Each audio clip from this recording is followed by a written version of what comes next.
Hey, you're listening to Headcanon Graps, and this is Graps Theory, and today we're going to cover the transfer window between Raw and SmackDown between now, and we don't really know when it's going to end, but I'm predicting it's going to probably end closer towards Elimination Chamber to allow a lot of setting for programs for WrestleMania. But before we dive into the transfer window, we have multiple videos on this channel covering Graps Theory, talking about the New Day, talking about who attacked Jade, finishing the women's IC tournament, so check those videos out.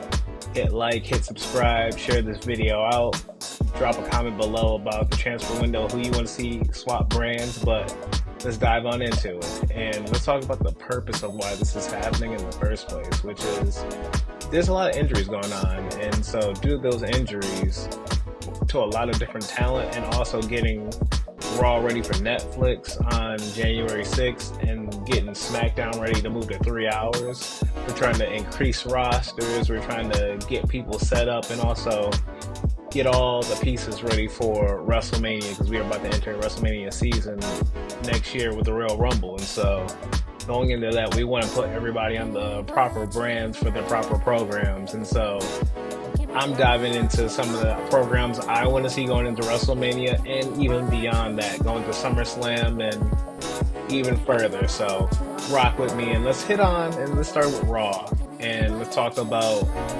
what Raw has for their first pick with the transfer window, which I believe is going to be Cody Rhodes. I think we're going to switch Cody over from SmackDown to Raw because that's our biggest baby face, that's our biggest star when The Rock is not here, and I think he's really competing strong with Roman. And so to move him away from Roman, since they're both on SmackDown currently, and share that wealth of star power, I'm throwing Cody on Raw.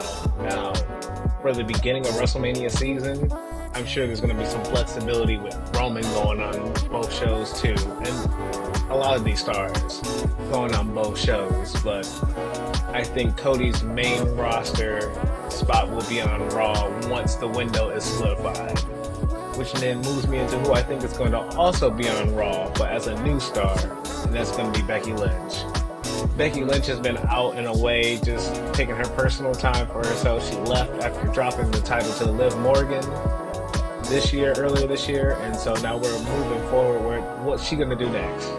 And she could go after the world title, and that could be an interesting thing to do, but I have a way more interesting opportunity for her, and I feel like Becky Lynch, especially in this man persona, has always been onto the next new thing for her character, and so I think that's in chasing a new title and a new opponent. So we'll get into that later on in those potential storylines I see coming. But the next person we're talking about John Cena, because John Cena is destined to be on Raw for that platform that Netflix is going to provide across the world.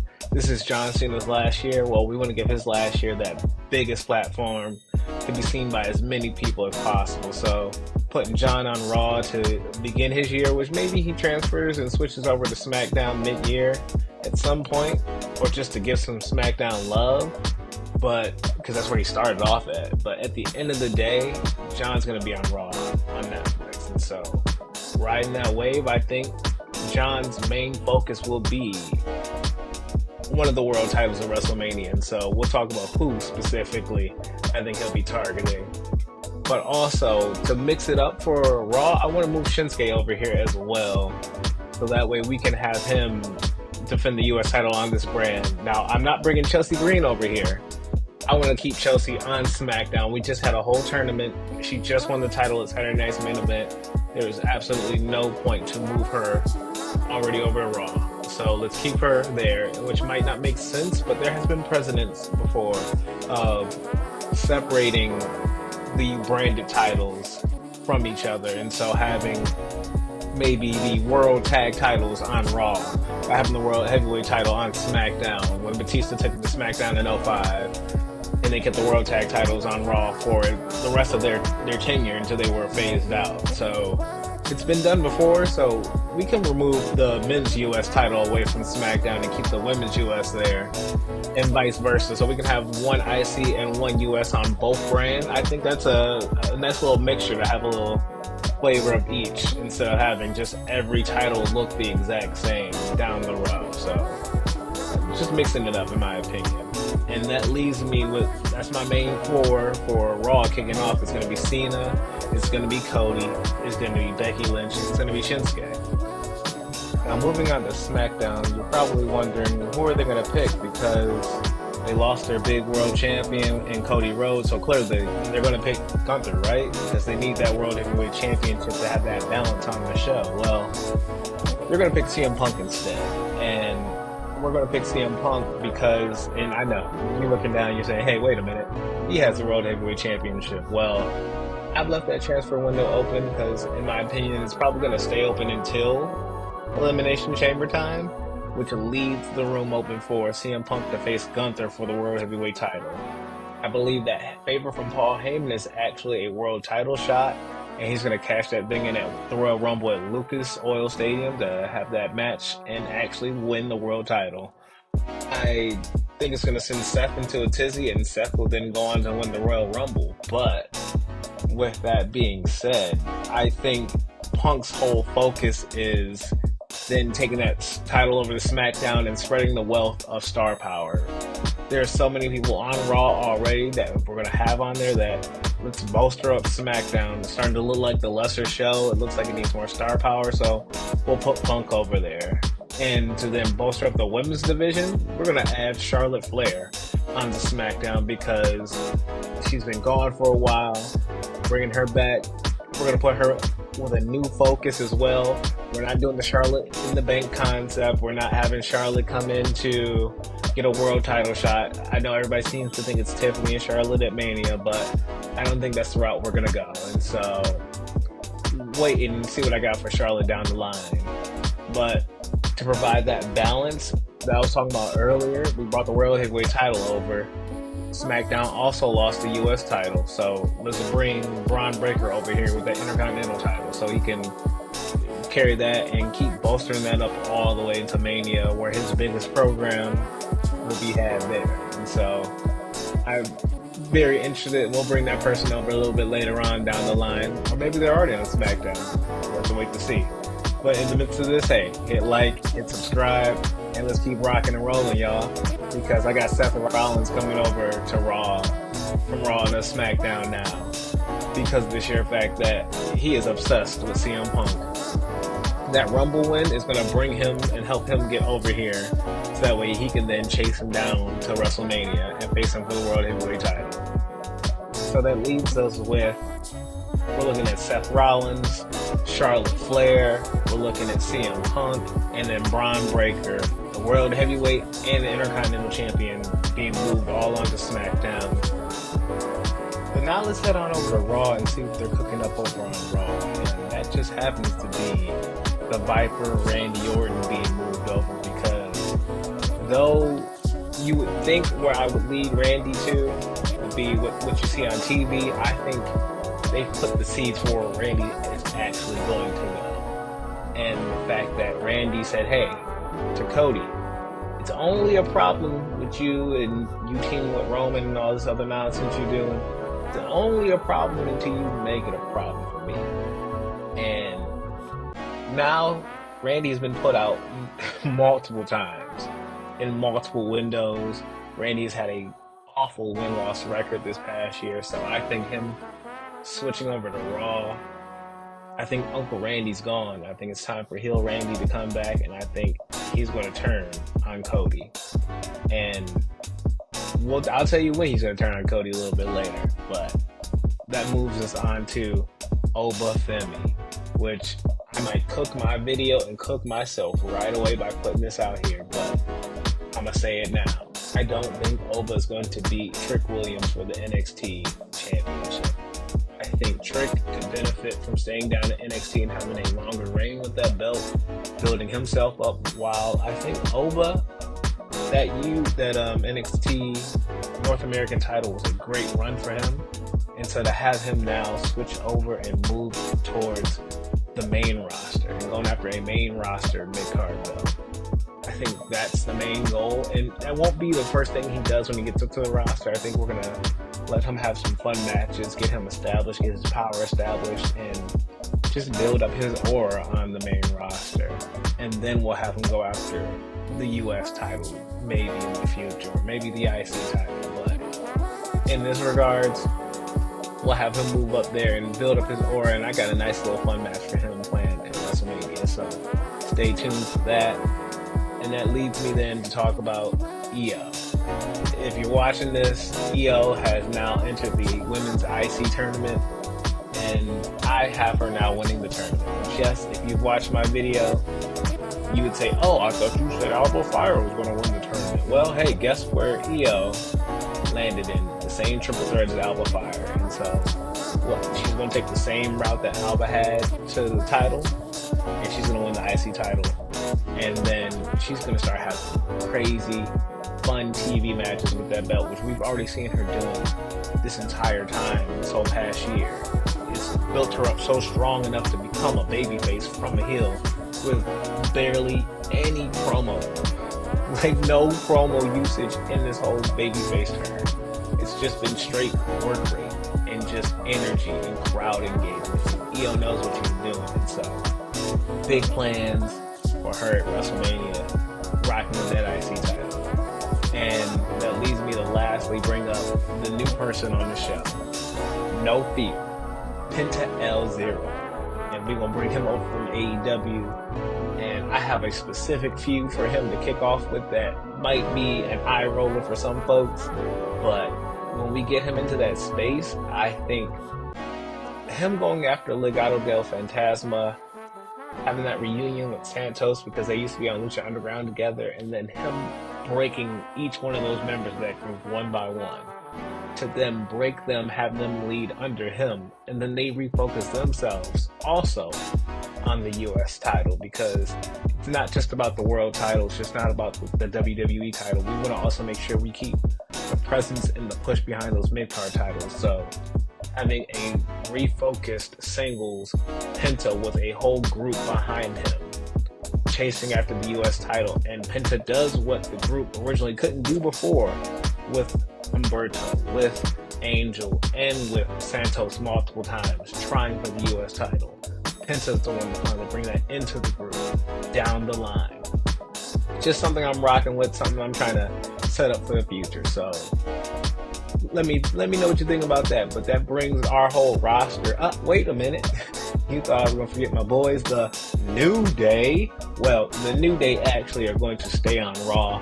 We're not going to move them anywhere because I think they have a story cooking. And yes, you see all three people there, even though they kicked out Big E. But if you've watched the videos on this channel, if you've watched the what comes next for the New Day, you would know why they're all together down there. So I highly suggest, if you want to know more about their story and where I think it's going to go, watch that video. But the New Day are going to stick together, and they're going to be a pivotal part of that 3-hour era returning on Raw, having a nice, strong story. And I think it's going to be centered around one of those key members of the group and what we can do for that key member. But then that leads us for the overall Raw roster I have right now currently sitting at. It's going to be overthinking. It's going to be Kofi Kingston, Big E, Xavier Woods, Becky Lynch, John Cena, Randy Orton, Cody Rhodes, Io Shirai, Io Sky, Shinsuke Nakamura, and lastly, well, I've already said Legado, so spoiler alert, Legado won't be on here, but also Pentagon Jr. So, what do you think about Raw so far? That's what we're cooking up with, and now we're gonna move on to SmackDown. In full transparency, I already kind of spoiled this person, that being Roman Reigns, being somebody who we're gonna keep on SmackDown because hey, we need one of those pivotal SmackDown figures, and the OTC being basically getting his whole tribal chief character started on SmackDown in the pandemic era, and then moving it all the way, and that pushing SmackDown in its importance level of the segments and whatnot. Some of the great Bloodline segments being on SmackDown, I think we keep it there. So that way we give SmackDown some level of importance. And so we keep Roman here. which spoiler alert means that I'm keeping the OG bloodline and I'm keeping the bloodline 2.0. They're all staying on SmackDown for me. And we'll tell some more stories and we'll wrap up some stuff around that. But I think Roman Reigns' biggest story, and it kind of depends on if Dwayne will be at WrestleMania or not, but it's the Ulafala. And it's not about, oh, it means so much more to me than everybody else in the group. But if you remember what he said on in the yacht video at the Yeet Yacht, he was talking about, oh, the Ulafala was given to me by my father and my uncle and your great family, Solo, and you took it. I earned it. Well, with the passing of both of those members of his family this year, it's almost like a symbolic thing for him to earn that Ulafala back and get it back from Solo, because that is the last vestige of his family and his father and his uncle, basically, now that he's lost them this year. And he might feel lost or misguided throughout his time period, but by him having that Ulafala and his wise man and all the other elements that basically his father and uncle left him with, having the bloodline, having everything together will then give him that confidence and give him that boost that he needs to really truly be the OTC again. So I think that's where Roman's story is going to center and focus around the most on SmackDown. Then that leads us to talk about Chelsea Green. And Chelsea Green, our U.S. champion, in red, white, and green, as she said in her promo. We love it. That's the dog. I have a big match planned for her at WrestleMania. And you know what? I'm just going to spoil it right now. I'm not going to hold my tongue. It's going to be Charlotte Flair versus Chelsea Green. I think the two of them together can create some magic. And I think that if we allow them to really get going in the ring, it gives that U.S. title some importance. I think Chelsea's going to lose that belt to Charlotte. And it allows Charlotte to also increase her lineage without having to always win a world title. And her father was a U.S. champion in the NWA. And so for her to be able to follow in those footsteps as well, it's just adding to that legacy of the Flair name. So keep that up with Charlotte. So Chelsea, big things for her in the future. Just like my man Famous had to get him dappered up in the suit because, hey, it's a winning day. He been losing. Homie has not been able to get that IC title for a long time, but we have moved him over to SmackDown because at WrestleMania 41 in Vegas, he is probably going to put his career on the line one last time for one last shot. Almost Daniel Bryan style, Bryan Danielson style, All In 2024. If I can't win that, I'm out.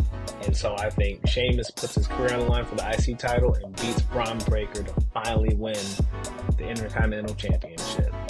And that's his big story that we're chasing. And then who knows, he might start to morph and blend from that babyface that got that win finally, that he has his satisfaction. Well, now he might try to help his friend and our next person up, Drew McIntyre, who I also see shifting to SmackDown, because once Roman gets done with his story with earning the Ulafala back and everything, I think, and maybe he has to dip his toe into it prior to, I think his main focus after Mania is going to be Drew McIntyre. And I think Drew McIntyre's main focus will be Roman as well, because Roman is the King Bee, the one person that he has had an issue with the most, that he has wanted out of power from during the pandemic when they were both champions at Survivor Series and Jay screwed Drew in that match.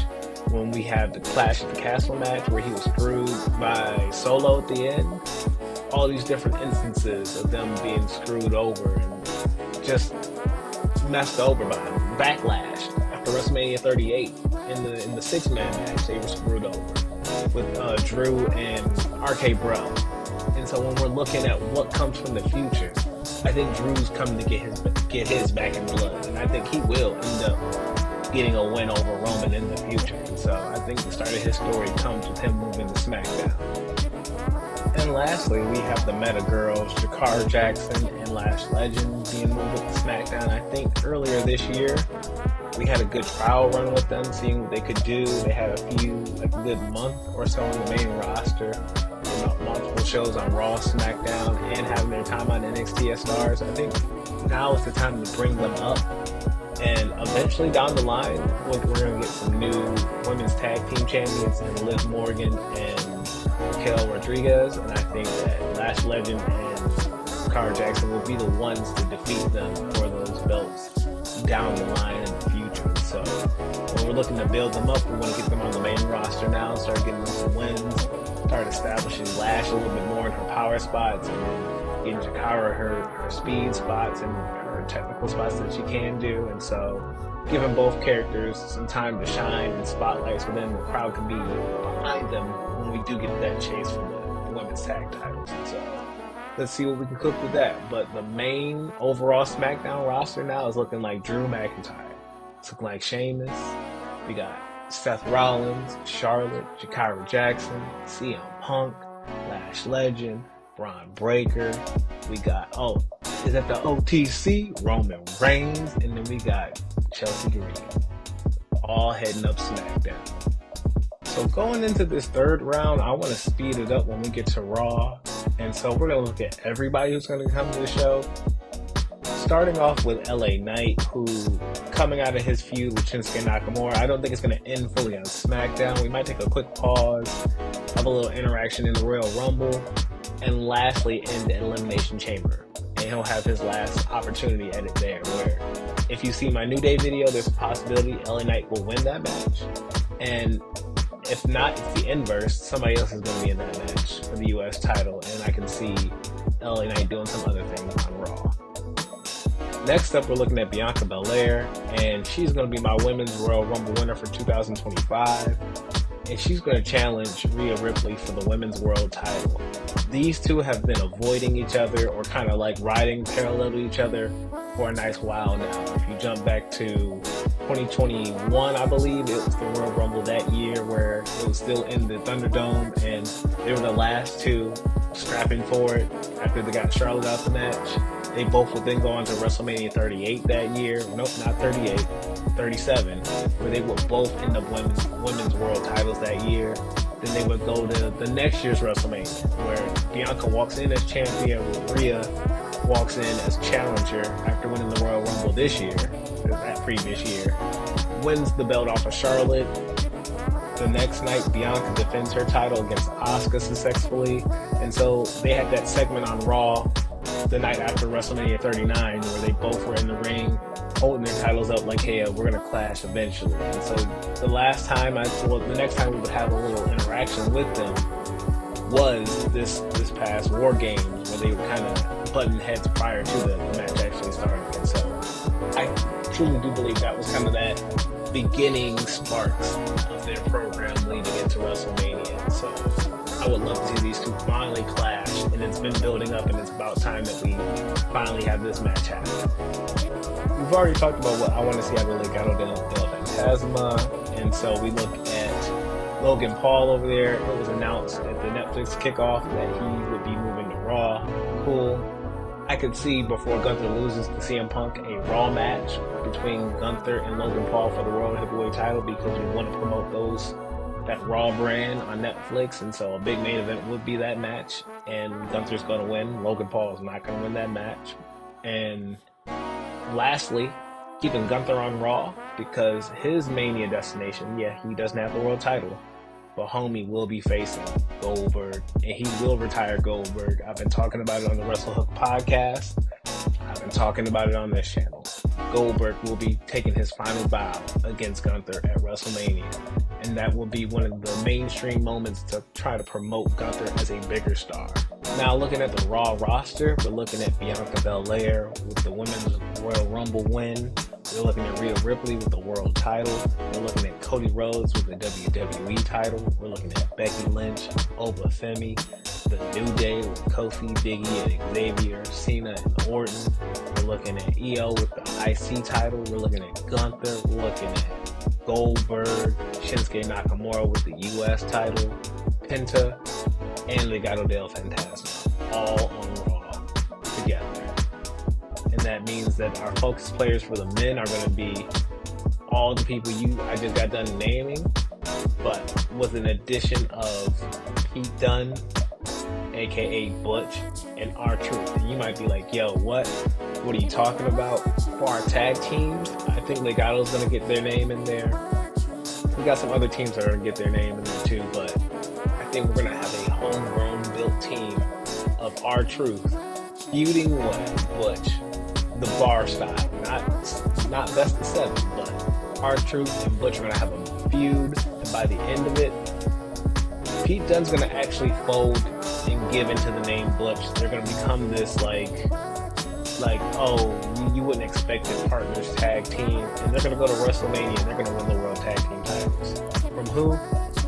I say we let Finn and JD get the tag titles back one more time down the line, and it's Finn and JD versus R-Truth and Butch, and they win. We even have Tyler Bate in the corner of R-Truth and Butch, and we can even call them the New Truth Castle, or whatever you want to call them, New Truth Republic, whatever we call this team, and build them up as a little group, a little 3-man group, Truth comedy figure, but somehow the senior that everybody leads and follows. And I think this is going to be a way to get Pete Dunne over to the crowd. That way he accepts the Butch name, and then maybe after they win the tag title a little bit further down the line, Pete Dunne snaps, turns on Truth, it's heinous, everybody's sad about it, and then it's those two together that they focus up and they team together, and Pete Dunne and Tyler Bate reforming Mustache Mountain instead of New Catch Republic, which sounds like a clothing brand, which is awful. So, getting them back to their name, getting them a new established push, but also getting them over more with the fans in a new, different way that we probably would have never thought we could see with Pete Dunne. But it builds more personality, builds more connection with the fans, and so I think they'd be the biggest perk and the biggest benefit. Moving on to the women's main players, we're going to look at Rhea Ripley and Bianca Belair and what that does for their development as just stars in the division alone and carrying the roster. I think this will be one of Rhea's best matches she can have and one of her best opponents she could possibly have. Then that leads us to look at Becky and Io, which I think is going to be the biggest marquee match you can have for the women's IC title match at WrestleMania. That won't also hurt the rest of the other matches going on, and so having Becky in that spot, having her have the ability to chase the women's IC title and win that at WrestleMania and carry that forward, and I think that just benefits Becky. It also helps Io, giving them an actual concentrated feud one-on-one with each other. They had their time when Damage Control first started, and they had a couple of one-offs, but I need an actual serious feud between these two.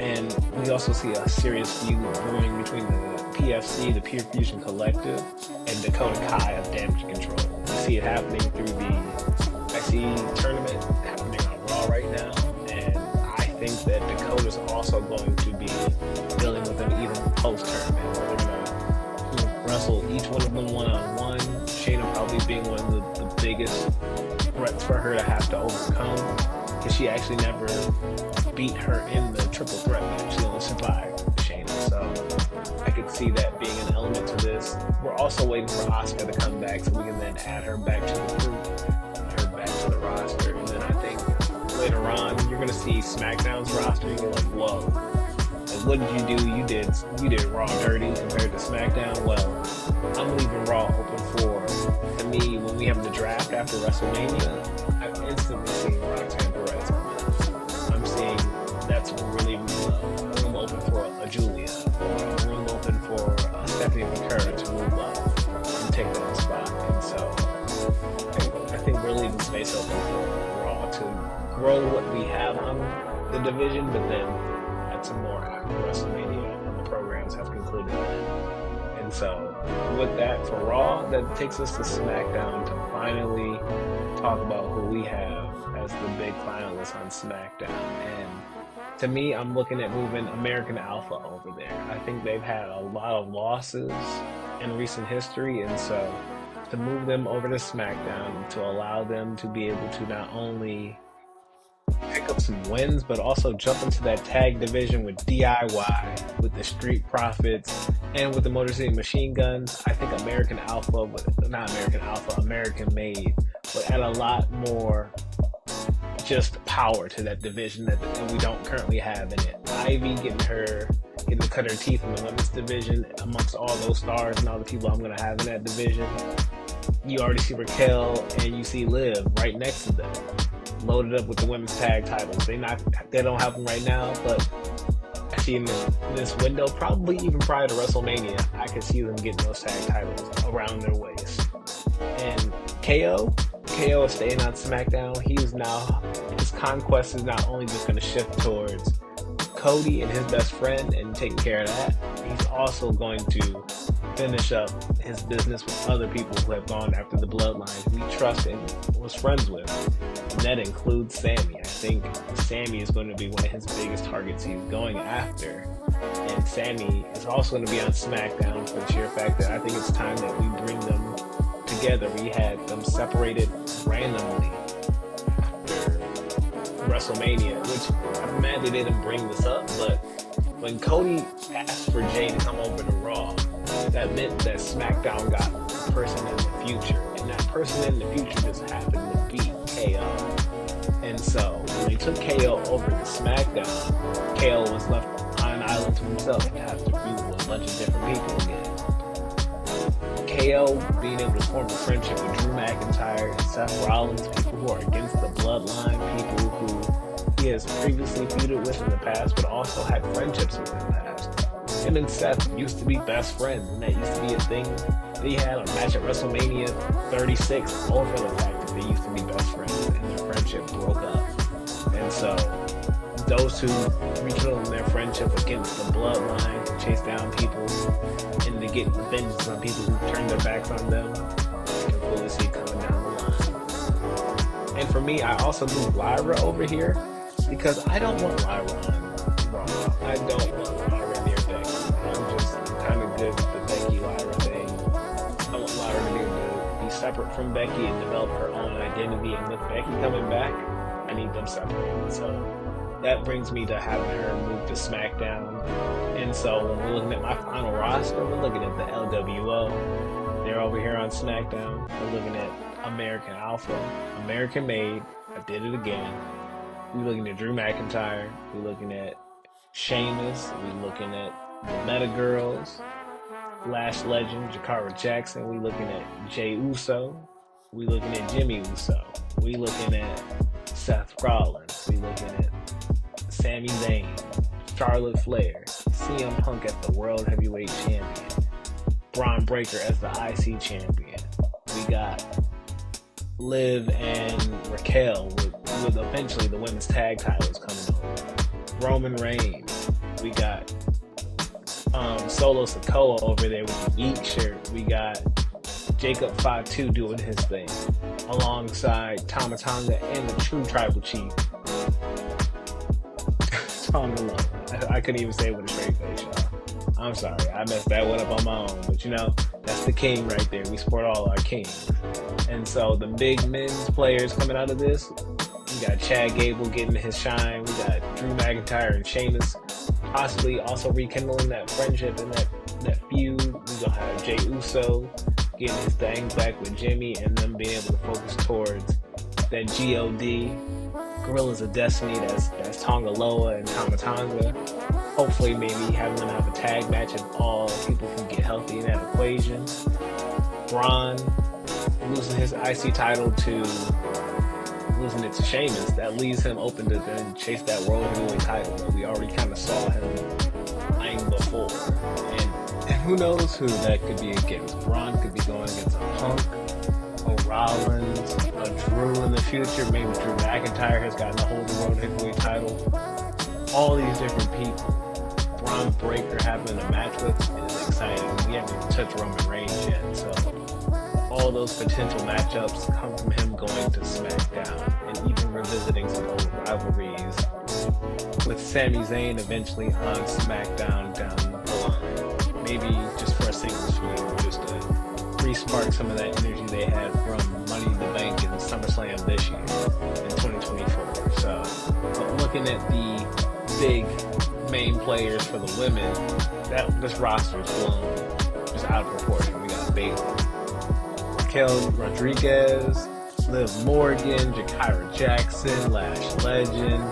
We got Tiffany, we got Nia, we got Naomi, we got Charlotte, Jade, Lyra, and Chelsea Green. Not only to mention just the other women that are going to be on the roster. And that's one thing to make note of in this video. Not everybody who's going to be on the full roster is going to be in every photo. It's just not possible to do that. But these are just the main people, story-wise, we're going to focus around the most. And so looking at stories on Raw, we're looking at that Truth and Butch story. We're looking at the Legado story. We're looking at the Cena trying to try for his 17th title reign against Cody at Mania. And I see him failing at Mania to Cody. But I see Randy at Backlash beating Cody out of revenge, turning on Cody and taking that title from him. Then leading to Cena versus Randy at SummerSlam for the WWE title. Cena breaks the record and he becomes number 17 at SummerSlam. That's what I see working for him. So it's like almost like a little triangle between the three of them in this rivalry they're having. And I would love to see a triple threat, but I truly doubt we'll get a triple threat out of that.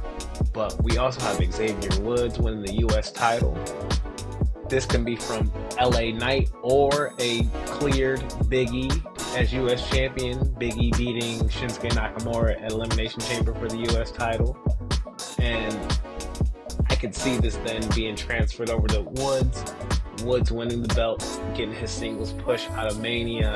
And then somewhere down the line, maybe Woods loses to a man with no fear in Pentagon Jr., where Pentagon takes the US title, has that for Legado, and then down the line after maybe we get to SummerSlam and somebody's coming for Penta, and it's none other than the ruler of the world. It's going to be Oba Femi coming to get his first singles mid-card championship on the main roster. And I think Oba and Penta might have a little feud going back and forth, where Penta, the quick, speedy, technical wrestler who is also strong and out here breaking people's arms and doing with his arm bar thing that he used to do on Lucha Underground, versus Oba Femi, this strong, relentless powerhouse that's trying to make a name for himself.